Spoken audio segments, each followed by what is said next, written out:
ಏನ್ ತೊಂದ್ರೆ ಆಗಲ್ಲ, ಯಾವ ಭಯ ಇಲ್ಲೆಲ್ಲ ಹೇಳ್ತಾರೆ. ಈ ಕಡೆ ಕೊನೆ ಮನೇಲಿ ನೀವು ಒಬ್ಬರೇ ಮಲ್ಕತೀರ. ಗುರುಗಳಿದ್ದಾರೆ ನನ್ಗೆ, ನಮ್ಮನೆಯವರು ಇದ್ದಾರೆ ನನ್ ಜೊತೆಲಿ. ಅವ್ರಿರುವಾಗ ನಂಗೆ ಯಾವ್ದು ಹೆದರಿಕೆ ಇಲ್ಲ, ಭಯ ಇಲ್ಲ. ಅವ್ರು ನನಗೆ ಧೈರ್ಯ ತುಂಬಿದ್ದಾರೆ ಅಂತ ಹೇಳಿ ಆರಾಮ ಮಲ್ಕತೀನಿ. ಇದ್ರದ್ದು ಏನು ತೊಂದ್ರೆ ಆಗಿಲ್ಲ.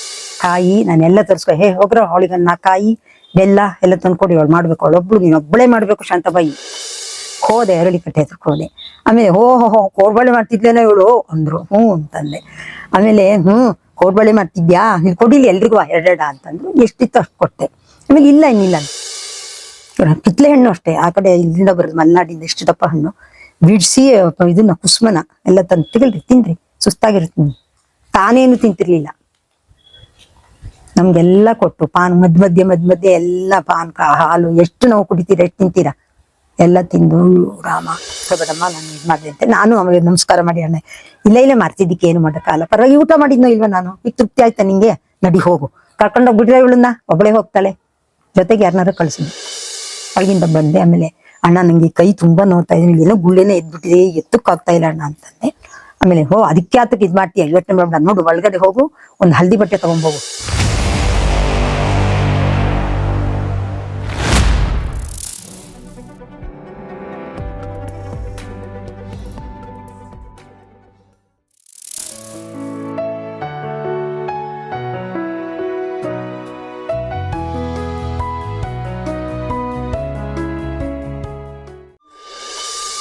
ಮನೆಗಳಲ್ಲಿ ಬಾಳಿನ ಬೆಳಕಿನ ದೀಪ ಹಚ್ಚುತ್ತಿರುವ ಕಾಮಧೇನು ಕಲ್ಪವೃಕ್ಷವಾಗಿ ಸದಾ ಸರ್ವಜನರನ್ನು ಕಾಯುತ್ತಿರುವ ಸದ್ಗುರುಗಳೇ ನಮ್ಮ ಗುರುನಾಥರು. ಇಂಥ ಸರ್ವಶ್ರೇಷ್ಠವಾದ ಸ್ಥಳವನ್ನು ಸ್ವಚ್ಛವಾಗಿ ಶುಭ್ರವಾಗಿಟ್ಟುಕೊಳ್ಳುವುದು ನಮ್ಮೆಲ್ಲರ ಅತ್ಯಂತ ಆದ್ಯ ಕರ್ತವ್ಯವಾಗಿದೆ. ತಾವುಗಳು ಶ್ರೀ ಗುರುನಾಥರ ವೇದಿಕೆಗೆ ಬರುವಾಗ ಯಾವುದೇ ಹಣ್ಣು ಹಂಪಲು, ಸಿಹಿ ತಿನಿಸುಗಳು, ಇನ್ಯಾವುದೇ ಪದಾರ್ಥಗಳನ್ನು ತಂದರೆ ಅದನ್ನು ಶ್ರೀ ಗುರುನಾಥರ ವೇದಿಕೆಯಲ್ಲಿ ಗುರುಗಳಿಗೆ ಸಮರ್ಪಿಸಿ ಮತ್ತೆ ಅವುಗಳನ್ನು ನಿಮ್ಮ ಮನೆಗೆ ತೆಗೆದುಕೊಂಡು ಹೋಗಿ ಸುತ್ತಮುತ್ತಲಿನವರಿಗೆ ಪ್ರಸಾದ ರೂಪವಾಗಿ ಕೊಡಿ. ಇದರಿಂದ ಎಲ್ಲರಿಗೂ ಶ್ರೀ ಗುರುವಿನ ಪ್ರಸಾದ ಲಭ್ಯವಾಗುತ್ತದೆ. ಅಲ್ಲದೆ ವೇದಿಕೆಯಲ್ಲಿ ಸ್ವಚ್ಛತೆಯನ್ನು ಕಾಯ್ದುಕೊಂಡಂತಾಗುತ್ತದೆ. ನಿಮ್ಮಿಂದಾಗಿ ನಿಮ್ಮ ಪರಿಸರದ ಅಕ್ಕಪಕ್ಕದ ಮನೆಯವರಿಗೆ ಗುರುಪ್ರಸಾದ ತಲುಪಿಸಿದ ಪುಣ್ಯವು ದೊರಕುತ್ತದೆ. ಇದು ಕೂಡ ನಾವು ಗುರುಗಳಿಗೆ ಕೊಡುವ ಅತ್ಯಂತ ಕಾಯಕಪೂರ್ಣ ಸೇವೆಯಾಗಿದೆ. ವೇದಿಕೆಯಲ್ಲಿ ಗುರುನಾಥರಿದ್ದಾರೆ. ತಾವು ಈ ಕ್ಷೇತ್ರವನ್ನು ನಿರ್ಮಲವಾಗಿಟ್ಟುಕೊಳ್ಳಬೇಕು. ಈ ಸ್ಥಳ ಎಷ್ಟು ಸ್ವಚ್ಛವಾಗಿರುತ್ತದೋ ಹಾಗೆ ನಮ್ಮ ಮನಸ್ಸು ಕೂಡ ಗುರುನಾಥರೆಡೆಗೆ ಸಾಗುತ್ತದೆ. ಹಾಗಾಗಿ ಸರ್ವರು ಸ್ವಚ್ಛತೆ ಕಡೆಗೆ ಆದ್ಯತೆ ನೀಡಬೇಕೆಂದು ಕೇಳಿಕೊಳ್ಳುವ ನಿಮ್ಮ ಗುರು ಸೇವಕ. ಸಮಾಧಾನ ಮಾಡಿ ಟವಲ್ ಬಿಚ್ಚಿಕೊಟ್ಟು, ಈಗಲೂ ಇಟ್ಕೊಂಡಿದ್ದೀನಿ ಟವಲ್, ನೀನ್ ಯಾವಾಗ್ಲೂ ತಲೆಬಿಸಿ ಇಟ್ಕೊಂಡು ಮಲ್ಕೊ, ನಿನಗೆ ಆರಾಮ ನಿದ್ದು ಬರುತ್ತೆ, ನಾನು ಧ್ಯಾನ ಮಾಡು ಅಂತ ಹೇಳಿದ್ದಾರೆ. ಈಗಲೂ ಇಟ್ಕೊಂಡಿದ್ದೀನಿ, ನಾನು ತಲೆದಿಂಬಲ್ಲೇ ಇಟ್ಕೊಂಡಿದ್ದೀನಿ ಅವ್ರು ಕೊಟ್ಟಿರೋದು. ಹಾಗಾಗಿ ಅವರ ಅನುಗ್ರಹ ಇಲ್ಲ, ನಾವೀಗ ಎಲ್ಲಿಗೂ ಹೊರಡುದೇ ಇಲ್ಲ. ಅವ್ರು ಧ್ಯಾನ ಮಾಡ್ಕೊಂಡು ದಿನ ರಾತ್ರಿ ನಿದ್ದೆ ಧ್ಯಾನ ಮಾಡ್ತೀನಿ, ವೆಂಕಟಾಚಲಪತಿ ಏನಮ್ಮ ಅಂತ ಅದು ಹೇಳ್ಕೊಂಡು. ಆಮೇಲೆ ಇನ್ನೊಂದು ಹೇಳ್ಕೊಟ್ಟಿದ್ದಾರೆ ನನಗೆ, ತ್ರಯಂಬಕಂ ಯಜಾಮಹೇ ಸುಗಂಧಿ ಪುಷ್ಟಿವರ್ಧನ್ ಒಂದು 5 ಸಲ ಹೇಳ್ಕೊಂಡು ಸರ್ವಮಂಗಳ ಮಂಗಲಿ ದಿನಾ ಮಲ್ಕೋಬೇಕಾದ್ರೆ ಹೇಳ್ಕೊಟ್ಟಿದ್ದಾರೆ. ಅದಷ್ಟು ಧ್ಯಾನ ಮಾಡ್ತೀನಿ ನಾನು, ಆರಾಮಾಗಿ ನಿದ್ದೆ ಬರುತ್ತೆ, ಏನ್ ತೊಂದ್ರೆ ಆಗಲ್ಲ, ಯಾವ ಭಯ ಇಲ್ಲೆಲ್ಲ ಹೇಳ್ತಾರೆ. ಈ ಕಡೆ ಕೊನೆ ಮನೇಲಿ ನೀವು ಒಬ್ಬರೇ ಮಲ್ಕತೀರ. ಗುರುಗಳಿದ್ದಾರೆ ನನ್ಗೆ, ನಮ್ಮನೆಯವರು ಇದ್ದಾರೆ ನನ್ ಜೊತೆಲಿ. ಅವ್ರಿರುವಾಗ ನಂಗೆ ಯಾವ್ದು ಹೆದರಿಕೆ ಇಲ್ಲ, ಭಯ ಇಲ್ಲ. ಅವ್ರು ನನಗೆ ಧೈರ್ಯ ತುಂಬಿದ್ದಾರೆ ಅಂತ ಹೇಳಿ ಆರಾಮ ಮಲ್ಕತೀನಿ. ಇದ್ರದ್ದು ಏನು ತೊಂದ್ರೆ ಆಗ್ಲಿ. ಇವತ್ತೇನು ಇಲ್ಲ ಅಂದ್ರೆ ಹೇಗೋ ದೇವ್ರು ಅವರೇ ನನ್ಗೆ ಬದುಕಿರ್ತಾರೆ.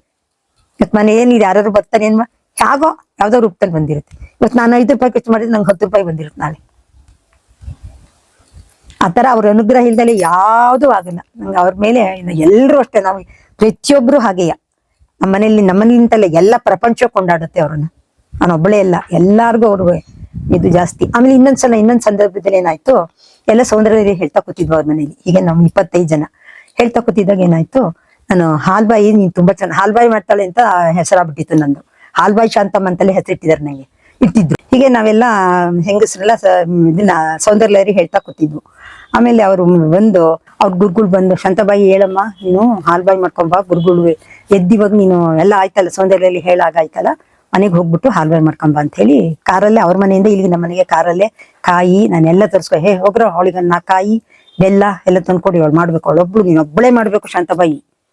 ಅಂದ್ರು. ಬಂದೆ ಮನೆಗೆ, ಒಲೆ ಗುರಿ ಹಾಕೊಂಡು ಉರಿಲಿ ಇದೇನು ಇರ್ಲಿಲ್ಲ. ಕಾಯಿ ಬೆಲ್ಲ ಕಳ್ಸದ ಇದನ್ನ ರಾಗಿ ಬೇಕಾದ್ರೂ ಮಾಡ್ಬೋದು, ಅಕ್ಕಿಲ್ ಬೇಕಾದ್ರೂ ಮಾಡ್ಬೋದು, ಗೋಧಿಲ್ ಬೇಕಾದ್ರೂ ಮಾಡ್ಬೋದು. ಅದನ್ನ ನಾನು ಚಿರೋಟಿ ರವೆಲೂ ಮಾಡ್ತೀನಿ.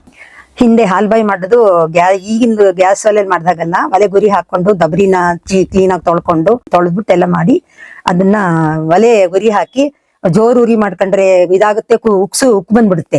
ಬೆಲ್ಲದ ಇದೆಲ್ಲ ಉಕ್ಕು ಬರುತ್ತೆ. ಸಣ್ಣ ಉರಿ ಮಾಡ್ಕೊಂಡು ಕೂತೇ ಇರ್ಬೇಕು ಅಲ್ಲೇಯ. ಕುಡ್ಸಿ ಕೈ ನೋವು ಬರುತ್ತೆ. ನಾವು ಯಾವಾಗೆಲ್ಲ ಗಟ್ಟಿಯಾಗಿದ್ದು ಅವರು ಶಕ್ತಿ ಕೊಟ್ಟಿದ್ರು ನಮ್ಗೆ ಗುರುಗಳು. ಮಾಡ್ತೀನಿ, ಈಗಲೂ ಮಾಡ್ತೀನಿ. ಅವ್ರು ಶಕ್ತಿ ಕೊಟ್ಟಿದ್ದಾರೆ ನಂಗೆ, ನಾನು ಮಾಡೇ ಮಾಡ್ತೀನಿ. ಈಗ್ಲೂ ಬಿಡುದಿಲ್ಲ, ಎಷ್ಟು ಬೇಕಾದ್ರೂ ಮಾಡ್ತೀನಿ. ಚಕ್ರಿ ಕೊಡ್ಬಳೆ ಅಂತಲೇ ನನಗೆ ಭಾರಿ ಇಷ್ಟ ಮಾಡೋದು. ಎಲ್ಲ ಮಾಡ್ತೀನಿ. ಆಮೇಲೆ ನಿಧಾನಕ್ಕೆ ಗೀಸಿ ಮಾಡಿ ಆಮೇಲೆ 4 ತಟ್ಟೆ ಆಯ್ತು. ಒಲೆ ಒಳಗೆ ಮಾಡಿದೆ, ಚೆನ್ನಾಗಿ ಬಂತು. ತುಂಬಾ ಇಷ್ಟಿಷ್ಟಾಗಲ್ಲ ತಟ್ಟೆ ಒಳಗೆ 4 ತಟ್ಟೆ ಆಯ್ತು. ಆಮೇಲೆ ಗೊತ್ತಾಗ್ಬಿಡ್ತು ಅವ್ರಿಗೆ. ಕಾರ್ ಕಳಿಸ್ಬಿಟ್ಟು ಇವತ್ತೆಲ್ಲ 4 ಎಲ್ಲ ಶೃಂಗೇರಿಗೆ ತಗೊಂಡೋಗ್ಬಿಟ್ರಪ್ಪ. ನನ್ನ ತಂಗಿ ಮಾಡಿದಾಳೆ, ಶೃಂಗೇರಿಗೆ ಕಳಿಸ್ಬಿಟ್ರು. ಯಾರಿಗೂ ಮುಟ್ಸ್ಕೊಡಿಸ್ಲಿಲ್ಲ, ಅಷ್ಟು ಶೃಂಗೇರಿಗೆ ಹೋಯ್ತು. ತಟ್ಟೆ 4 ಹಿಂದ್ಗಡೆ ಕಾರಲ್ಲಿ ಇಟ್ಕೊಂಡ್ರು. ನೋಡಮ್ಮ ಮಾಡಿದ್ಯಲ್ಲ ತಂಗಿಯಮ್ಮ, ನಿಂದು ಹಲ್ವಾಯಿ ಎಲ್ಲ ಶೃಂಗೇರಿಗೆ ಕಳಿಸ್ಬಿಟ್ಟೆ ನಾನು. ಶೃಂಗೇರಿಗೆ ಹೋಯ್ತು. ಅಯ್ಯಪ್ಪ ಅಂತ ಮಹಾನುಭಾವ. ಅದಕ್ಕೆ ಶಾಂತಬಾಯಿ ಅಂತ ಹೆಸರಿಟ್ಬಿಟ್ರು ನಂಗೆ, ಹಾಲ್ಬಾಯಿ ಶಾಂತಬಾಯಿ. ಆಮೇಲೆ ಒಂದ್ಸಲ ಏನಾಯ್ತು, ಅರಳಿಕಟ್ಟೆ ಹತ್ರ ಕೂತಿದ್ರು. ಹಾಲ್ಬಾಯಿಂದ ಆಯ್ತಾ, ಹಾಲ್ಬಾಯಿ ಅಷ್ಟೇ ಬೆಂಗಳೂರಿಗೆ ಶೃಂಗೇರಿಗೆ ಹೋಯ್ತು, ಎಲ್ಲ ಆಯ್ತು. ಇನ್ನೊಂದ್ಸಲ ಇದ್ರ ಹತ್ರ ಕೂತಿದ್ರು. ನಾನು ಅವಾಗ ಮನೇಲಿ ಇದ್ದೆ. ಯಾರ ಕೈಲ ಒಬ್ರು ವಸಂತಮ್ಮ ಅಂತ ಇದ್ದಾರೆ, ನಮ್ಮ ಫ್ರೆಂಡೇ ಪಾಪ. ಅವ್ರು ತುಂಬಾ ಎಲ್ಲರನ್ನು ಕರೀದು ಎಲ್ಲ ಮಾಡ್ತಾ ಇದ್ರು. ಈಗಲೂ ಇದ್ದಾರೆ ಅವರು, ಈ ಊರಲ್ಲಿಲ್ಲ. ಅವರು ನನ್ನ ಮನೆಗೆ ಬಂದು ಹೀಗೆ ಗುರುಗಳು ಕರೀತಾರೆ ಬರ್ಬೇಕಂತೆ ಶಾಂತಮ್ಮ ಅಂತ ಅಂದ್ರು. ನಾನು ಕೋಡ್ಬಳೆ ಮಾಡ್ತಾ ಇದ್ದೆ. ಕೋಡ್ಬಳೆ ಒಂದಿಬ್ಬೆ ಆಗಿತ್ತು. ಒಂದಿಬ್ಬೆ ತೆಗ್ದಿಟ್ಟಿದ್ದೆ ಏನ್ರಿ, ಒಂದಿಬ್ಬೆ ತೆಗ್ದಿಟ್ಬಿಟ್ಟು ಯಾರು ಬಂದ್ರೆ ಇದಾಗತ್ತೆ ಒಂದಿಬ್ಬೆ ತೆಗ್ದಿಟ್ಟು, ಒಂದಿಬ್ಬೆ 2 ಇಬ್ಬೆ ಆಗಿತ್ತು. 2 ಇಬ್ಬೆ ನಾ ಕರಿತಾ ಕೂತಿದ್ದೆ. ಅದನ್ನ ಒಂದಿಬ್ಬೆ ಎತ್ತಿಟ್ಟಿದ್ದೆ. ಆಮೇಲೆ ಅದನ್ನ 4 ಬಿಸಿ ಬಿಸಿದೆ ತಗೊಂಡು, ತಲೆನೂ ಬಾಚ್ಕೊಂಡಿಲ್ಲ ಏನಿಲ್ಲ, ಹುಟ್ಟಿಸಿರುವಲ್ಗೆ ಅವ್ರು ಏನು ಇದ್ ಮಾಡ್ಕೊಡ್ದಲ್ಲ. ಹೋದೆ, ಅರಳಿಕಟ್ಟೆ ಹತ್ರಕ್ಕೆ ಹೋದೆ. ಆಮೇಲೆ ಕೋಡ್ಬಳೆ ಮಾಡ್ತಿದ್ಲೇನೋ ಇವಳು ಅಂದ್ರು. ಅಂತಂದೆ. ಆಮೇಲೆ ಕೋಡ್ಬಳೆ ಮಾಡ್ತಿದ್ಯಾ, ಇಲ್ಲಿ ಕೊಡಿಲಿ ಎಲ್ರಿಗೂ 2 ಅಂತಂದ್ರು. ಎಷ್ಟಿತ್ತು ಅಷ್ಟು ಕೊಟ್ಟೆ. ಆಮೇಲೆ ಇನ್ನಿಲ್ಲ ಸುಳ್ಳು ಹೇಳ್ತೀಯ ನೀನು, ಮನೇಲಿ ಡಬ್ಬಿ ಇಟ್ಟು ಹೋಗ್ ತಗೊಂಬೋಗ್ ನಡಿ. ಸುಳ್ಳು ಹೇಳ್ತೀಯ ನೀನು, ನನ್ನ ಹತ್ರನೇ ಹೋಗ್ ನಡಿ ತಗೊಂಬೋಗು ಅಂತ ಕಳ್ಸಿದ್ರು. ಆಮೇಲೆ ಹೋದೆ. ಇವತ್ತು ನಿನ್ಗೆ ಮಸಾಲೆ ದೋಸೆ ತಿನ್ಬೇಕು ಅಂತ ಆಸೆ ಇದೆ ಅಲ್ವೇನಮ್ಮ ಶಾಂತಮ್ಮ ಅಂದ್ರು. ಆಮೇಲೆ ತರಿಸಿದ್ರು. ರಾತ್ರಿಗೂ ಈಗಲೂ ತಿನ್ನು ಅಂತ. ಅಲ್ಲಿ ನಮ್ಗೊಬ್ರಿಗೆಲ್ಲ ಎಲ್ರಿಗೂ, ನಮ್ಮ ಫ್ರೆಂಡ್ಸ್ಗೆಲ್ಲ 2 ದೋಸೆ ಹಿಂದ್ಗಡೆ ಒಂದು ಮುಚ್ಚಿಟ್ಕೊಳ್ರಿ, ಸರ್ಗಲ್ ಮುಚ್ಚಿಟ್ಕೊಳ್ರಿ, ಅದ್ರಲ್ಲಿ ಮುಚ್ಚಿಟ್ಕೊಳ್ಳಿ ಅಂತ ಎಲ್ಲ ಎಲ್ರಿಗೂ ಕೊಟ್ಟು ತಿಂದು ಯಾರನ್ನು ಹಾಗೆ ಕಳಿಸ್ತಿರ್ಲಿಲ್ಲ.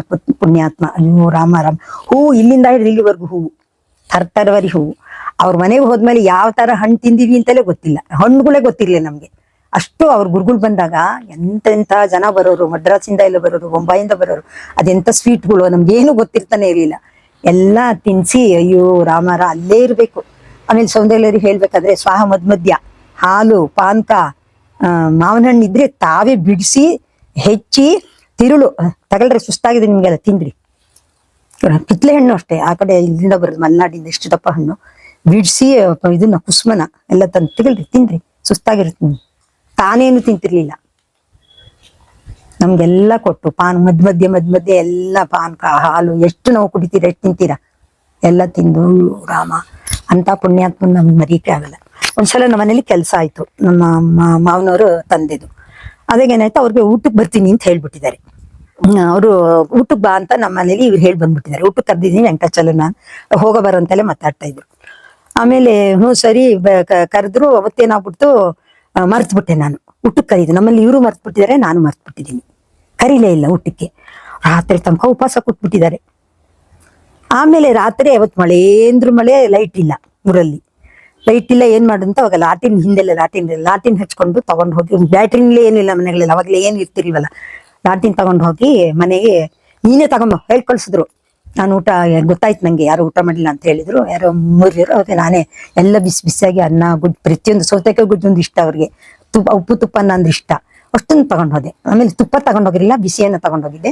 ಆಮೇಲೆ ಕರ್ಕೊಂಡೋಗಿ, ನೋಡು ನಿನ್ನಿಂದ ಇವತ್ತು ಉಪವಾಸ ಬಿದ್ದಿದ್ನಲ್ಲ ನಾನು, ಈಗ ಹೋಗಿ ತಗೊಂಬೋಗು, ಒಳಗಡೆ ತುಪ್ಪ ಇದೆ, ಬಿಸಿ ಅನ್ನಕ್ಕೆ ನಂಗೆ ಉಪ್ಪು ತುಪ್ಪ ಹಾಕಿ ಕಲ್ಸ್ಕೊಡು, ತಿನ್ಸು ನಂಗೆ ಅಂದ್ರೆ. ಉಪ್ಪು ತುಪ್ಪ ಸೌತೆಕಾಯಿ ಗೊಜ್ಜು ತುಂಬಾ ಚೆನ್ನಾಗಿದೆ ಕಣಮ್ಮ, ತುಂಬಾ ಇದಾಯ್ತು ಅಂತ ನಂಗೆ ಸಮಾಧಾನ ಆಯ್ತು. ನಾನು ಊಟ ಮಾಡಿರ್ಲಿಲ್ಲ, ಇವ್ರು ಊಟ ಮಾಡ್ಬಿಡ್ತಾರೆ, ನಾನು ಊಟ ಮಾಡಿಲ್ಲ. ಅಯ್ಯೋ ಬರ್ಲಿಲ್ವಲ್ಲ ಗುರುಗಳು, ಹೇಳ್ಬಿಟ್ಟು ಇಂಥ ಕೆಲಸ ಮಾಡಿದ್ನಲ್ಲ ಅಂತೇಳಿ. ಆಮೇಲೆ ಇಲ್ಲಮ್ಮ ನೀನ್ ಊಟ, ನಂಗೆ ಗೊತ್ತು ನೀನ್ ಊಟ ಮಾಡಿಲ್ಲ ಅಂತ, ಬಾ ಕೂತ್ಕೋ ಇಲ್ಲೇ ಅಂತ ತಿನ್ಸಿ ನನಗೂ ಒಂಚೂರು ಅವ್ರು ತಿನ್ನೋದ್ರಲ್ಲಿ ತಿನ್ಸ್ಬಿಟ್ಟು. ಆಮೇಲೆ ನಾನು ಸರಿ ಆಯ್ತು, ನೋಡಿ ಇಂಥ ಕೆಲಸ ಮಾಡಿದ್ದೆ ಇವತ್ತು ನೀನು, ನಿಂಗೆ ಬೇಜಾರು ಏನು ತಿಳ್ಕೊಬೇಡಮ್ಮ, ನಾನು ಇದು ಮಾಡಿದೆ ಅಂತ ನಾನು ಅವಾಗ ನಮಸ್ಕಾರ ಮಾಡಿ ಅಣ್ಣ ಇಲ್ಲೇ ಮಾಡ್ತಿದ್ದಕ್ಕೆ ಏನು ಮಾಡೋಕ್ಕಾಗಲ್ಲ, ಪರವಾಗಿ ಊಟ ಮಾಡಿದ್ನೋ ಇಲ್ವಾ ನಾನು, ಈಗ ತೃಪ್ತಿ ಆಯ್ತಾ ನಿಂಗೆ, ನಡಿ ಹೋಗು, ಕರ್ಕೊಂಡೋಗ್ಬಿಟ್ರೆ ಇವಳನ್ನ ಒಬ್ಬಳೇ ಹೋಗ್ತಾಳೆ, ಜೊತೆಗೆ ಯಾರನ್ನಾರು ಕಳಿಸಿ ಮನೆ ತನಕ ಬಿಟ್ಟು ಆಮೇಲೆ ಎಲ್ಲ ಕಡೆಗೂ ಶೃಂಗೇರಿ ಎಲ್ಲಿಗೆಲ್ಲ ಕರ್ಕೊಂಡೋಗಿ ರಾತ್ರಿ ಹೊತ್ತು ನಿಮ್ ಗಂಡಂದ್ರು ಬೈದಿದ್ದಾರವ, ನಾನೇ ಕರ್ಕೊಂಡೋಗ್ಬಿಡ್ತೀನಿ ಅಂತ ಎಲ್ಲರನ್ನು ಕಾರಲ್ಲಿ ಕರ್ಕೊಂಬಂದು ಮನೆ ಬಾಗಿಲು ಬಿಟ್ಟೋಗಿ 12 ಗಂಟೆ ಮೇಲೆ ಬರ್ತಿದ್ವಿ ನಾವು. ಅಲ್ಲೆಲ್ಲ ಪೂಜೆ ಪುನಸ್ಕಾರ ಅನ್ಸ್ಕೊಂಡು ನಾವು ಒಂದು 10 ಜನ ಹೋಗ್ತಿದ್ವಿ, ಅವ್ರ ಜೊತೆನೆ ಹೋಗ್ತಿದ್ವಿ ಶೃಂಗೇರಿಗೆ. ಅಲ್ಲೆಲ್ಲ ಪೂಜೆ ಪುನಸ್ಕಾರ ಊಟ ಗಿಟ್ಟ ಎಲ್ಲ ಅವ್ರ ಕಡೆ ಅವ್ರು ಎಲ್ಲಿ ಹೋಗ್ತಾರ ಅಲ್ಲಿ ನಮ್ಗೆಲ್ಲ ಊಟ ಎಲ್ಲ ಇದು ಮಾಡೋರು, ಏರ್ಪಾಡು ಮಾಡ್ತಾರೆ. ಆಮೇಲೆ ಮಧ್ಯದಲ್ಲಿ ಬಾಳೆಹೊನ್ನೂರು ಸಿಗುತ್ತಲ್ಲ, ಅಲ್ಲಿ ಒಂದು ಹೋಟ್ಲು ಅವ್ರು ಗುರ್ತು ಮಾಡ್ಕೊಂಡಿರೋರು, ಹಶ್ವಾಗುತ್ತೆ ಅಂತ ಅಲ್ಲಿ ತಿಂಡಿ ಕೊಡ್ಸೋರು ನಮ್ಗೆಲ್ಲ. ಅಷ್ಟ್ರಿಗೂ ನಿಮ್ಗೆ ಏನ್ ಬೇಕಾದ್ರೆ ಅದೆಲ್ಲ ತಿನ್ಕೊಳ್ರಿ, ನಿಮ್ಗೆ ಏನ್ ಬೇಕಾದ್ರೆ ಕೊಡ್ಕೊಳ್ರಿ ಅಂತ ಹೇಳೋದು. ತಾನೇನು ತಿಂತಿರ್ಲಿಲ್ಲ, ನಮ್ಗೆಲ್ಲ ಕೊಡ್ಸಿ ಹೊಟ್ಟೆ ತುಂಬ ಇದ್ಮೇಲೆ ಉಪವಾಸ ಕೊಡ್ದು ಒಟ್ಟಿನಲ್ಲಿ ಚೆನ್ನಾಗಿ ತಿನ್ಬೇಕೆಲ್ಲಾರು. ಅಷ್ಟಿದ್ವು. ನೀವು ಮಾಡ್ತಿರಲ್ಲ, ನನಗೆ ಅದೇ ತೃಪ್ತಿ. ನೀವು ಎಲ್ಲಾರು ಚೆನ್ನಾಗಿದ್ರೆ ನನಗೆ ಅದೇ ಸಂತೋಷ. ನನಗೆ ದೇವ್ರಿದ್ದಾನೆ, ನಾನು ಇದು ಮಾಡ್ತಾನೆ, ನನಗೇನು ಬೇಡ, ನೀರೇ ಸಾಕು. ನೀರು ಒಂದು ತೊಟ್ಟು ನೀರು ಕುಡಿಯೋರು. ನಮ್ಮ ಮನೆಗೆ ಬಂದ್ರು ಅಷ್ಟೇ ಕೂತ್ಕೊಳ್ಳೋರು. ನಮ್ಮ ಅತ್ತೆ ಕಂಡ್ರೆ ತುಂಬಾ ಇಷ್ಟ. ನಮ್ಮ ಅತ್ತೆ ಹೆಸರು ಸೀತಮ್ಮ ಅಂತ. ನಿಮ್ಮ ಅತ್ತೆ ತುಂಬಾ ಚಕ್ಲಿ ತುಂಬಾ ಚೆನ್ನಾಗಿ ಮಾಡೋರು ಕಣೆ ನಿಮ್ಮ ಅತ್ತೆ ಅಂತ ಹೇಳಿ ಚಕ್ಲಿ ತಾಂಬಾರಿ ಅಂದ್ರೆ ನಮ್ಮ ಅತ್ತೆ ಖುಷಿ ವೆಂಕಟಚಲ್ ಬಂದ ಅಂತ ಒಳಗಡೆ ಹೋಗಿ ಇರ್ಲಿ ಬಿಡ್ಲಿ ಡಬ್ಬಿನೆಲ್ಲ ಆಳ್ಕೊಂಡು ಇದ್ ಮಾಡ್ಕೊಂಡು ಚೂರು ತಂದ್ಕೊಡೋರು.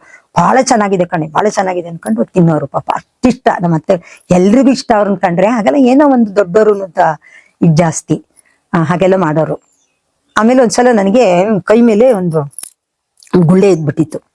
ಗುಳ್ಳೆ ಎದ್ದು ಎತ್ತಕ್ಕ ತುಂಬಾ ಜನ ಮನೆಯಲ್ಲಿ ನೀರ್ ಸೇರ್ಬೇಕು. ಅವಾಗ ನೀರು 12 ಅಡಿ ಆಳ ಬಾವಿ ಒಳಗೆ ಎಳಿಬೇಕು, ರಾಟೆ ಒಳಗೆ ಎಳಿಕ್ ಆಗ್ತಿರ್ಲಿಲ್ಲ. ಒಂದಿನ ಅಳ್ತಾ ಕೂತ್ಕೊಂಡ್ಬಿಟ್ಟಿದ್ದೆ. ಆಮೇಲೆ ಗುರುಗಳು ಬಂದ್ರು ಬಾಗ್ಲಿಗೆ, ಕರೆಕ್ಟಾಗಿ ನಮ್ಮನೆ ಬಾಗ್ಲಲ್ಲಿ ಬಂದು ಕೂತಿದ್ರು. ಅಣ್ಣ ನಂಗೆ ಬಂದು ಕೂತ್ಕೊಂಡೆ, ಬಾರೇ ಇಲ್ಲಿ ಶಾಂತಬಾಯಿ ಏನ್ ಮಾಡ್ತಿದ್ಯಾ ಅಂತ ಕರೆದು ಒಳಗಿಂದ ಬಂದೆ. ಆಮೇಲೆ ಅಣ್ಣ ನಂಗೆ ಕೈ ತುಂಬಾ ನೋಡ್ತಾ ಇದ್ದೀನಿ, ಏನೋ ಗುಳ್ಳೆನೇ ಎದ್ಬಿಟ್ಟಿದೆ, ಎತ್ತಕ್ಕಾಗ್ತಾ ಇಲ್ಲ ಅಣ್ಣ ಅಂತಂದೆ.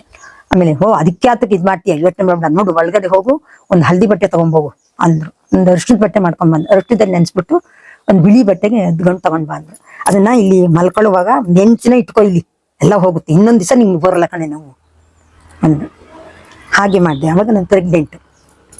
ಅವಾಗ ಹೀಗೆ ಕೈ ಮೇಲೆ ಇಟ್ಕೊಂತ ಹೇಳಿ ಇಟ್ಕೊಂಡು 8 ದಿನ ಮಲ್ಕೊಂಡೆ, ಏನು ನೋವು ಬರ್ಲಿಲ್ಲ. ಇನ್ನೊಂದ್ ದಿನ ಶೋತ್ ಕಟ್ಟೆ ಕೂತ್ರೆ ನಮ್ಗೆ ಸೊಂಟ ನೋವು, ತುಂಬಾ ಸೊಂಟ ನೋವು ಬರ್ತಾ ಇದೆ ಅಣ್ಣ. ಒಂದ್ಸಲ ಹಿಂಗೆ ಮುಟ್ಟಿದ್ರು, ಮುಟ್ಟಿಂದ ಇಲ್ಲ. ನಿಂಗೇನು ಆಗಲ್ಲ, ನಿನ್ಗೇನು ಆಗಲ್ಲ, ಸುಮ್ಮನೆ ನೀನು ಆರೋಗ್ಯವಾಗಿದೀಯಾ, ಏನೂ ಆಗಲ್ಲ. ನೀನು ಕೂತ್ಕೊಂಡು 10 ದಿವಸ ಆ ಥರ ಅಂತ ಪುಣ್ಯಾತ್ಮ ನಮಗೆ ಸಿಗ್ತಾರೆ. ತಂದೆ ತಾಯಿಗಿಂತ ಹೆಚ್ಚಾಗಿ ಇವತ್ತಿಲ್ಲ ಅಂತಿಲ್ಲ, ಯಾವುದೋ ರೂಪದಲ್ಲಿ ನಮಗೆ ಕೊಡ್ತಾರೆ. ಅವರೊಂದು ದಿನ ನೆನೆದರೆ ನಾವಿರಲಿಲ್ಲ.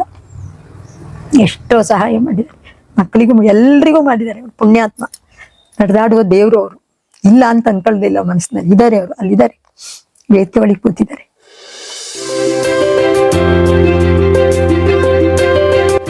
ದಯಮಾಡಿ ಲೈಕ್ ಮಾಡಿ, ಶೇರ್ ಮಾಡಿ, ಸಬ್ಸ್ಕ್ರೈಬ್ ಮಾಡಿ, ಮರೆಯದೆ ಬೆಲ್ ಬಟನ್ ಒತ್ತಿ. ಧನ್ಯವಾದಗಳು.